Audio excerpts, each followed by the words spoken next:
దాని తోడుగా వీళ్ళందరినీ ఏం చేసుకొని దాతలతోనే సాగడం జరుగుతుంది. అందరి సహకారంతో ఈ దాతలతోనే నడుస్తుంది.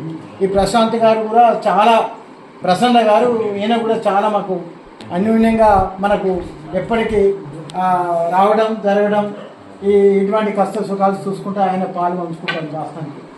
ఇందులో భాగంగా ఆయన మాకు తోడుగా నీడుగా ఉండాలని ఎల్లకాలంలో మాకు మీ అందరి సహకారం, మీ పిల్లలతో మొత్తం మీరు కూడా సహకరించాలి.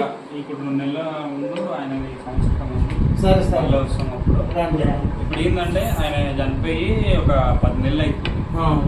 ఈరోజు ఆయన జన్మదినం. సరే సరే. అయితే ఇది మా ఫ్రెండ్స్ చూసారు, ఫ్రెండ్లీ కేర్ ఫౌండేషన్ ఇక్కడికి రావడం జరిగింది. ఈ నిత్యావసరాలు ఇప్పుడు ఏమేమి అవసరం ఉంటాయో అవన్నీ ఇక్కడికి తెచ్చి వీళ్ళకి ఇస్తే వీళ్ళకి అవసరం ఏం లేదు, వాళ్ళకి అన్నదానం అన్నీ ఉన్నాయి, సౌకర్యాలు ఉన్నాయి, కానీ ఒక అన్నదానం కార్యక్రమం కావాలి మనకు. పెద్ద ఇంత అవసరం లేదు. ఇక వాళ్ళకి